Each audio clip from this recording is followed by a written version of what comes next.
Selma no tenía intención de detenerse en Arroyo Seco. Solo estaba de paso, conduciendo el mismo carro que había comprado con la pensión de su difunto esposo y la poca plata que sus cuñados no habían logrado sacar de su baúl. Pero cuando la rueda se rompió frente a la cantina y los hombres del pueblo le ofrecieron risas en lugar de ayuda, vio la jaula. Estaba en medio de la plaza como un espectáculo. Barras de hierro oxidadas en la base, paja esparcida en el suelo, y, dentro, un hombre desplomado contra la pared, con la cabeza gacha. No hablaba, no se movía. Estaba descalzo, con la camisa rasgada y las muñecas envueltas en esposas improvisadas. Alguien había garabateado 10 pesos para tocar a la bestia en una tabla clavada al costado. Un muchacho le arrojó una piedra a la jaula. Golpeó las barras y rebotó. El hombre no se inmutó. Selma bajó del carro lentamente. Tenía las manos en carne viva de agarrar las riendas durante días, pero se dirigió hacia la conmoción como si la hubieran llamado. Un grupo de lugareños gritaba e insultaba mientras el sheriff se apoyaba contra un poste, tallando algo. ¿Qué ha hecho?, preguntó Selma en voz baja. El sheriff apenas la miró. Nada que podamos probar, pero no habla. Apareció desde las montañas cargando la alforja de otro hombre y sangrando como un cerdo degollado. No pudo explicarse, así que dejó que la gente se divirtiera con él. ¿Es peligroso?, preguntó ella. ¿Para quién? El sheriff sonrió con malicia. ¿Para una mujer como tú? Fue entonces cuando el hombre en la jaula levantó la cabeza. No del todo, solo lo suficiente para que Selma viera sus ojos. No eran salvajes, ni suplicantes, solo observaban como alguien que hace mucho tiempo dejó de esperar, pero aún no se ha roto. Ella avanzó hasta que sus botas tocaron el borde de la jaula. El pueblo se quedó en silencio detrás de ella. ¿Tiene un nombre?, preguntó. Ninguno que podamos sacarle. Se hace llamar, nada. El hombre seguía mirando. Ella no apartó la mirada. Sus dedos se movieron nerviosamente a su lado. Pensó en el anillo. Aún estaba en su monedero. Lo único que no había empeñado. Su anillo de bodas. Oro fino suavizado por años de uso. Una reliquia de un hombre que nunca regresó de la guerra. Se había prometido que no lo cambiaría por nada. Hasta ahora, metió la mano en su bolso, sintió el metal frío entre sus dedos y lo sacó. La multitud se inclinó hacia adelante. Selma se acercó al sheriff, levantó el anillo. ¿Esto compra lo que es?, preguntó. El hombre tras las barras no parpadeó. Pero en ese momento, Selma lo supo. No estaba comprando a un hombre, sino liberando algo en ambos. El sheriff tomó el anillo con una sonrisa y lo levantó hacia la luz del sol como si estuviera pesando un caballo, no a un hombre. No vale 10 pesos, dijo, pero servirá como una buena chuchería. La multitud soltó una risita nerviosa, sin saber si abuchear o aplaudir. Selma no se inmutó. Observó cómo el sheriff abría la jaula con una llave de hierro oxidada y la dejaba caer con un chirrido que hizo ladrar a los perros a la distancia. El hombre de adentro no se movió. «Es tuyo ahora», dijo el sheriff. «Espero que tengas cuerda y arrepentimientos». Selma dio un paso adelante, deteniéndose justo afuera de la jaula. «Puedes venir o quedarte», dijo. «De cualquier manera, ya no eres de nadie». Aún así, el hombre no se levantó. Entonces, lentamente, se impulsó hacia arriba, con las manos apoyadas en las rodillas, las piernas rígidas como si no se hubieran movido en semanas. Era alto, más alto de lo que esperaba, la luz del sol golpeó su rostro de lleno. Cabello oscuro enmarañado, barba espesa, ojos sombríos e ilegibles. No joven, no viejo, no un monstruo, solo desgastado. Salió sin decir una palabra. La multitud se apartó a su paso. Selma a su lado, con la espalda recta aunque su corazón latía en su pecho como cascos. Subió al carro. Él subió a la parte trasera, nadie los detuvo. Nadie habló.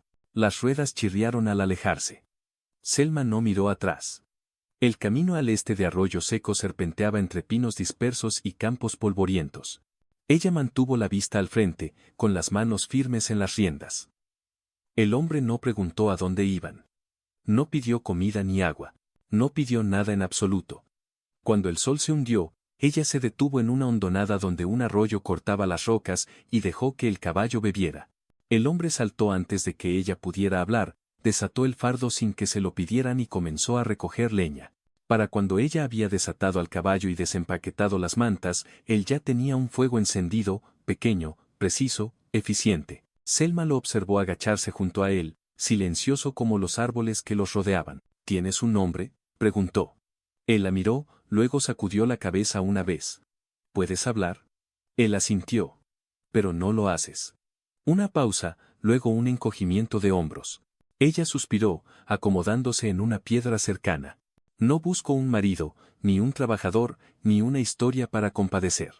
Él levantó la vista, con el ceño fruncido. Ella sostuvo su mirada, firme, pero cansada.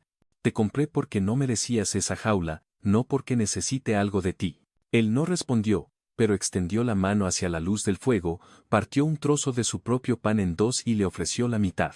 Sin palabras, solo el gesto. Y de alguna manera, eso fue lo más fuerte que ninguno de los dos había dicho en todo el día. Viajaron durante 3 días sin incidentes, acampando cerca de ríos y bajo árboles bajos donde los cuervos volaban en círculos, pero nunca graznaban. Selma mantuvo el carro en viejos senderos comerciales, del tipo que su marido una vez había marcado en mapas a lápiz y con oraciones.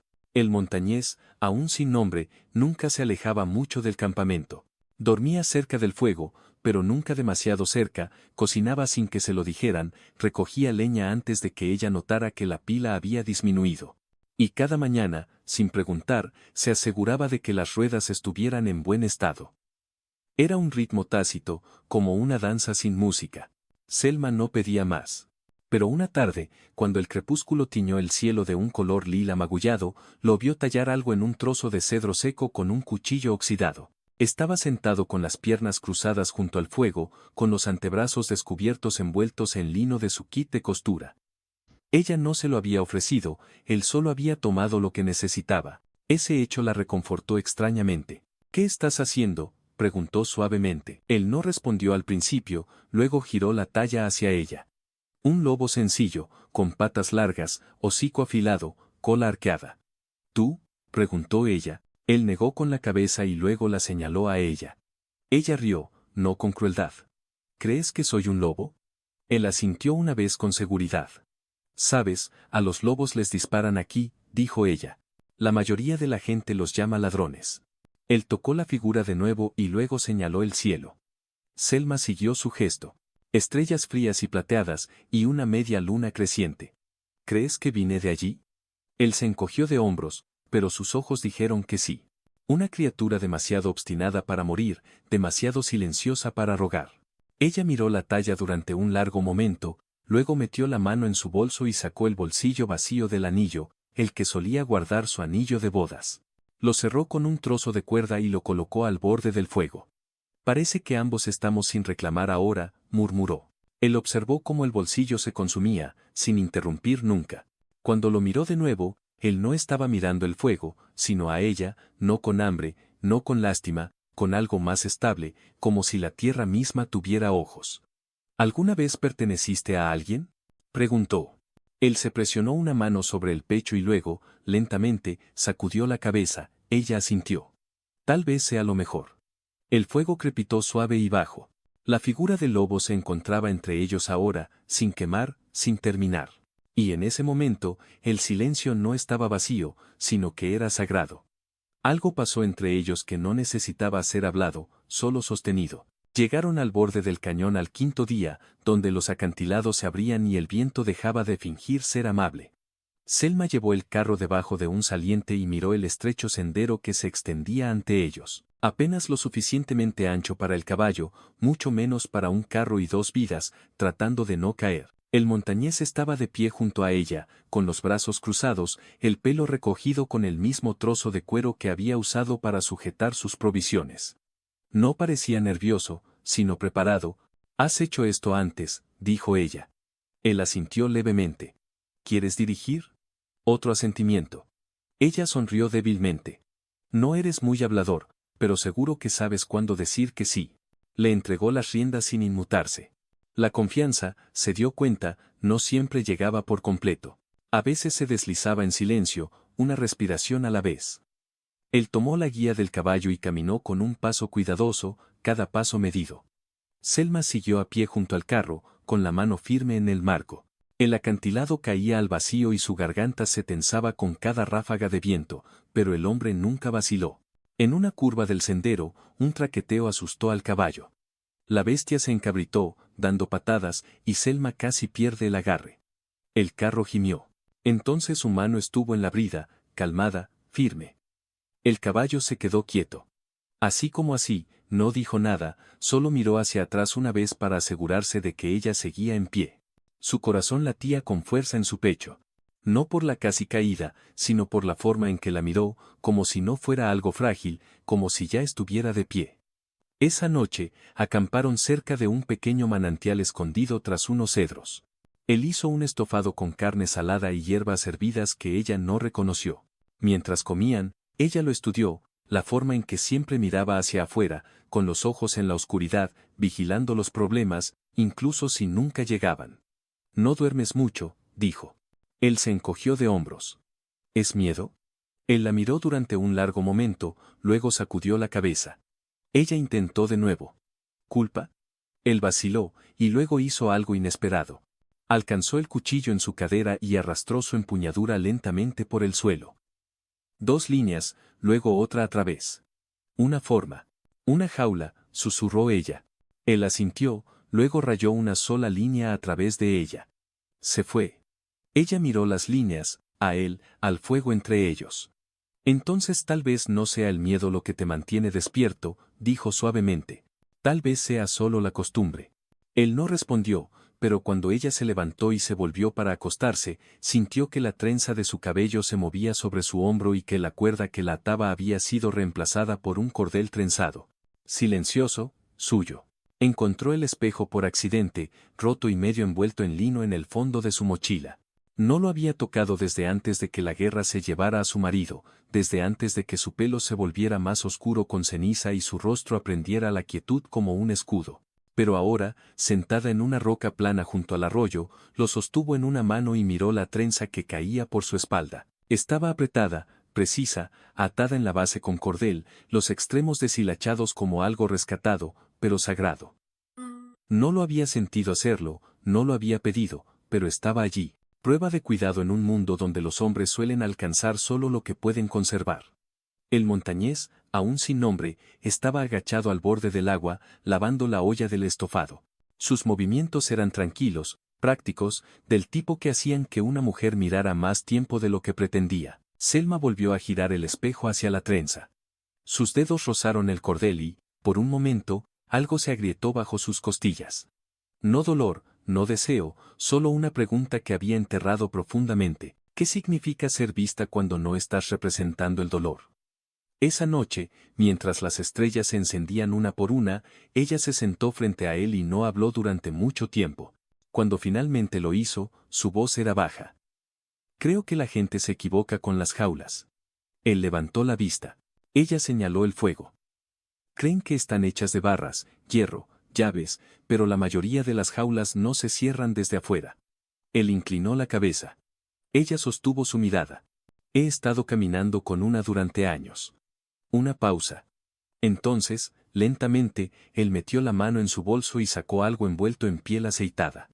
Lo desdobló cuidadosamente. Dentro había una sola cuenta, no de vidrio ni de metal, sino tallada en hueso, lisa, pulida. Él la ofreció al otro lado del fuego. Selma la tomó con ambas manos como si fuera algo frágil. ¿Para la trenza?, preguntó. Él asintió. Luego, con dedos deliberados, se inclinó y ató la cuenta al final de su cabello, justo debajo del cordel. Sus manos rozaron las de ella solo una vez, pero fue suficiente. Más tarde, en la oscuridad, ella yacía junto al fuego y sostuvo esa trenza contra su pecho como una cinta de verdad. Nadie la había besado. Nadie la había reclamado. Pero de alguna manera, había sido nombrada. No con una palabra, no con un voto, sino con una trenza que no había pedido, atada por un hombre que tenía todas las razones para temer el tacto, pero lo dio suavemente. Y primero pasaron por el pueblo fantasma de Marlouf justo después del amanecer, donde las vigas quemadas aún se inclinaban unas hacia otras como si estuvieran rezando. Selma no dijo nada. Tampoco el montañés. Pero vio cómo sus ojos recorrían las cenizas, cómo sus hombros se tensaban al pasar por una vieja puerta de iglesia que quedaba entreabierta, con su cruz carbonizada hasta el tocón. Había visto lugares como este, o tal vez los había causado. Ella no preguntó. Todavía no. Esa noche, mientras acampaban en la hondonada de un lecho de río seco, ella lo vio tallar de nuevo. Sus manos eran firmes, incluso en el frío, dando forma al cedro como si fuera un recuerdo. Ella se sentó cerca, con su trenza envuelta alrededor de un hombro y la cuenta de hueso fría contra su clavícula. ¿Recuerdas las cosas a través de tus manos?, dijo suavemente. Él se detuvo, levantó la vista y luego asintió. Cuéntame algo.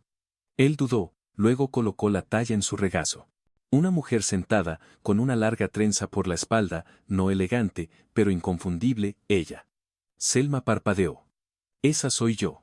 Él asintió y luego buscó otro trozo de madera, una forma ya medio formada, más grande, con los hombros encogidos y las manos abiertas. ¿Ese eres tú?, preguntó ella. Él no respondió, solo siguió tallando. Ella se acercó más. ¿Qué le pasó a tu voz? Él se quedó quieto, con la mandíbula apretada. Ella esperó. Finalmente, él tomó una rama y comenzó a dibujar en la tierra de nuevo. Líneas sencillas. Una cabaña, una llama, un cuerpo afuera. La respiración de Selma se entrecortó. Estabas en un fuego. Él asintió y luego agregó otra marca. Una pequeña figura agachada junto al cuerpo, observando, un niño. Su garganta se tensó. ¿Era tu familia? Sus manos temblaron y luego soltaron la rama. No terminó la historia. No era necesario. Ella extendió la mano y tocó el dorso de su mano, ligeramente, sin pedir más, solo sosteniendo lo poco que podía dar. Esa noche, cuando se acostó junto al fuego, descubrió que su trenza había sido atada de nuevo. Esta vez, el cordel era más oscuro, más resistente, y al final, debajo de la cuenta de hueso, colgaba una segunda, lisa y tallada con una sola línea grabada, una llama. No era decoración, sino memoria, una ofrenda, una confesión. Y de alguna manera, ella sabía que no tenía la intención de asustarla, sino que era confianza, del tipo que ninguna lengua podía dar. Sostuvo la trenza mientras dormía. Y cuando llegó la mañana, él ya estaba cocinando, todavía en silencio, pero algo había cambiado. Ya no sentía que viajaba con un extraño, sino con un hombre que había elegido no huir, ni siquiera de las partes de sí mismo que aún ardían por dentro. El siguiente pueblo era más grande que el resto. Edificios de adobe apiñados, escaparates con cristales de verdad, niños corriendo descalzos por las calles de tierra compactada. Selma pensó en pasar de largo sin detenerse, pero el caballo necesitaba avena y ellos necesitaban café, y ella estaba cansada de comer frijoles fríos a la luz del arroyo. Mientras entraban, ella mantuvo la trenza metida detrás de su chal, que vieran a una viuda con un hombre tranquilo a su lado y que adivinaran. El pueblo no miraba como arroyo seco, sino que susurraban, curiosos, vacilantes, pero nadie arrojó piedras, nadie escupió. La tienda de comestibles tenía una campana sobre la puerta y el tipo de estantes que le recordaban años más fáciles, cuando su marido estaba detrás de ella, con la mano en la espalda, llamándola querida con una voz que hacía que otras mujeres tuvieran envidia. No había pensado en él en semanas, no hasta que sonó esa campana. Ella escogió harina, café, un poco de miel. El empleado examinó al hombre a su lado, pero no dijo nada. Cuando Selma buscó su monedero para pagar, sus dedos rozaron el hueco donde solía estar su anillo de bodas. Desaparecido, cambiado, un hombre por un recuerdo, y sin embargo, no se arrepentía, ni por un momento. Afuera, Ciro, que era el nombre que había empezado a usar en su cabeza, aseguró los productos sin que se lo dijeran. Mientras los ataba al carro, una anciana con un sombrero para el sol se acercó. ¿Es tuyo?, preguntó suavemente. Selma se giró. No, dijo, luego hizo una pausa. Pero yo soy suya. La mujer sonrió, con ojos amables. Eso es más raro. Selma asintió mientras salían del pueblo. Mantuvo la vista en el camino. Se preguntan por qué no hablas, dijo por encima de su hombro. Él no respondió. Ella se giró a medias, con la trenza balanceándose. Les digo que es porque estás escuchando. Una pequeña sonrisa tocó sus labios. Apenas perceptible, pero real. Creen que renuncié a demasiado, dijo. Un hombre por un anillo. Pero el anillo nunca lavó platos, nunca encendió un fuego, nunca me talló de la memoria. Esa noche, él volvió a atar su trenza. Ella no lo sintió, pero la encontró recién enrollada, más apretada que antes, en la base. Otra cuenta, de latón, pequeña, con forma de anillo, no el que ella había dado, no un reemplazo, solo un recordatorio. Ella lo tocó suavemente, se giró para mirarlo a través de la luz del fuego. ¿Por qué sigues haciendo esto?, preguntó. Él sostuvo su mirada, extendió la mano hacia la trenza, tocó cada cuenta, hueso, llama, anillo, y luego se tocó el pecho. Hogar. Dolor. Elección. Ella entendió y no volvió a preguntar. El camino se volvió accidentado después de que dejaron las altas llanuras. Raíces se abrían paso a través del sendero, y los acantilados se inclinaban cerca a cada lado, como si la tierra misma quisiera escuchar. Selma mantuvo las riendas firmes, aunque le dolían los hombros y su garganta se había vuelto áspera por el polvo. Ciro caminaba adelante, siempre unos pasos por delante, con los ojos escaneando como un centinela que nunca había sido relevado. Confiaba en eso, confiaba en él. No por el fuego que encendía, ni por el silencio que guardaba, sino porque su pelo ya no se enredaba. Esa noche, se detuvieron cerca de una arboleda de álamos temblones. Ella instaló el campamento mientras él regresaba con un bolso de raíces secas y una bolsa de pedernal. Cuando el fuego estuvo encendido y la olla colgada para hervir, ella se sentó frente a él y finalmente preguntó: ¿cuál sería tu nombre si pudieras elegirlo? Él no levantó la vista, solo buscó lentamente una piedra plana y comenzó a tallar con la punta de su cuchillo. El sonido del raspado llenó el aire como un viento suave. Después de varios minutos, lo giró hacia ella. Una palabra grabada limpiamente: Saulo. Ella frunció el ceño. ¿Qué significa? Él dudó, luego presionó una mano sobre el suelo, luego señaló el cielo. Luz de tierra. Luego se tocó su propio pecho. Selma asintió lentamente. Saulo. Él la miró y luego realmente la miró. No más allá de ella, no alrededor de ella, sino a ella. Ella dejó que el nombre se asentara entre ellos como brasas bajo una llama fresca. No tienes que quedarte conmigo, dijo después de un rato, el anillo nunca pretendió atarte. Él tomó la talla de antes, la figura de madera de ella con la trenza, y se la pasó suavemente. Luego, con la misma tranquila certeza, levantó una segunda talla, él mismo, sentado a su lado, ambos mirando en la misma dirección. Ella parpadeó. ¿Esto es lo que quieres? Él asintió y luego se inclinó hacia ella, con los dedos encontrando su trenza. No ató una nueva cuenta esta vez, sino que la desenredó suavemente y comenzó de nuevo, lentamente, con cuidado, como si fuera su propia historia la que estaba reescribiendo. Cuando terminó, ató la trenza con un cordel. Y luego ensartó un trozo de corteza, tallado con una palabra: Saulo. Su nombre ahora parte de ella, no reclamado, no poseído, compartido. Ella lo tocó, con los dedos temblando. Entonces yo tampoco me iré, susurró.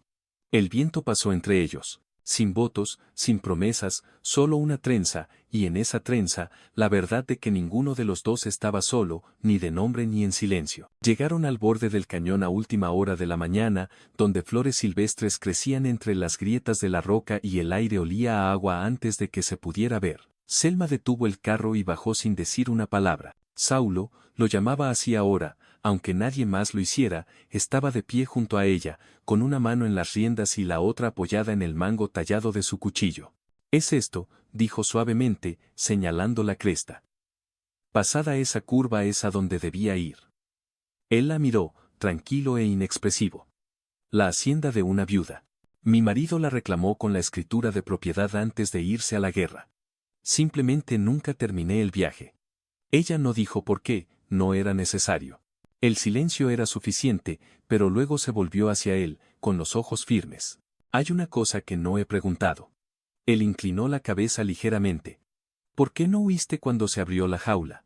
Saulo miró hacia el borde del cañón, donde los halcones volaban en círculos perezosamente. Luego se agachó, recogió una rama y dibujó en el polvo un círculo, uno más pequeño dentro de él, luego una figura sentada. Ya estabas enjaulado por dentro, adivinó ella. Él asintió. Entonces, metió la mano en su bolsa y sacó algo pequeño, un anillo deslustrado, no el suyo, no de oro, simple, abollado. ¿Qué es eso?, preguntó ella. Él lo levantó, luego señaló su corazón, luego el fuego y luego de vuelta a ella. ¿Alguien te lo dio? Él asintió una vez. ¿Ellos murieron? Otro asentimiento. Su garganta se tensó. ¿Y no pudiste hablar después de esto? Él la miró directamente a los ojos, mantuvo su mirada y luego colocó el anillo en su mano. ¿Quieres que lo lleve? Él asintió lentamente. Ella cerró los dedos a su alrededor. Entonces lo haré y te llevaré contigo. Esa noche llegaron a la hacienda. La cabaña apenas se mantenía en pie, con 2 paredes intactas y el resto sostenido por enredaderas y fantasmas. Pero la tierra aún era fértil, el arroyo seguía fluyendo. Ella se paró en la puerta, con el viento presionando contra su vestido y se volvió hacia él. Se suponía que este era el hogar de mi marido. Ahora creo que es nuestro. Saulo no se movió, pero su mano encontró el extremo de su trenza de nuevo, suavizó la cuenta de corteza con el pulgar, la que llevaba su nombre. No añadió nada, no era necesario. A veces, lo que es sagrado no es lo que se dice, sino lo que se queda, y él se había quedado mucho después de ser libre de irse. Un hombre comprado con un anillo ahora atado a algo más profundo que cualquier voto, algo tranquilo, algo permanente. La primavera floreció como un aliento en la cresta. Lirios silvestres brotaron entre las tablas rotas del suelo de la vieja cabaña y el arroyo cantaba un poco más fuerte cada mañana. Selma se levantaba temprano ahora, no porque tuviera que hacerlo, sino porque quería hacerlo. El aire era más fácil de respirar con alguien moviéndose a su lado, incluso si no roncaba, no hablaba, no ocupaba más que espacio y silencio. Saulo había construido el porche con madera recuperada, lijada a mano. Cada noche se sentaban juntos, ella meciéndose lentamente y su cuchillo ocupado dando forma a pedazos del pasado en algo lo suficientemente pequeño como para sostener.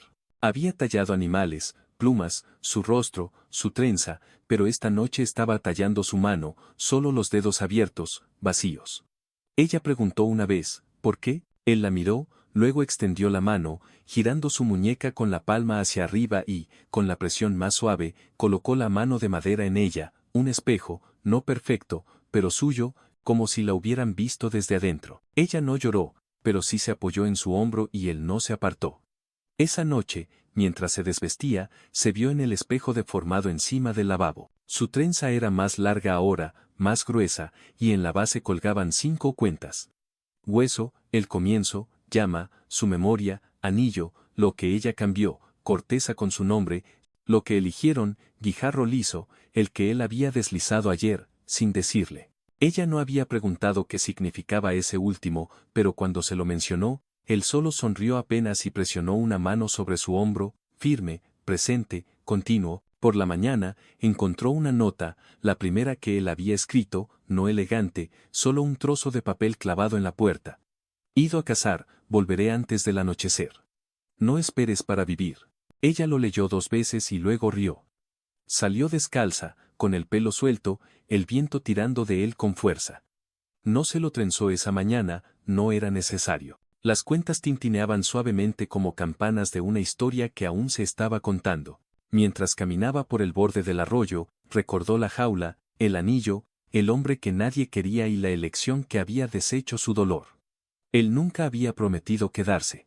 Pero cada día elegía hacerlo, no porque ella lo pidiera, no porque ella lo necesitara, sino porque él tenía algo por lo que valía la pena quedarse. Y en esa trenza, enhebrada con dolor, memoria y tranquilos obsequios, ella llevaba la verdad. No había comprado nada, simplemente había cambiado un anillo por un hombre que sabía cómo trenzar su espíritu de nuevo en su lugar, una hebra a la vez. Por favor, dale a me gusta, comparte y suscríbete para apoyar más historias profundas del alma aquí en Si lo hubieras visto en esa jaula, ¿también habrías renunciado a tu anillo? Cuéntanos en los comentarios.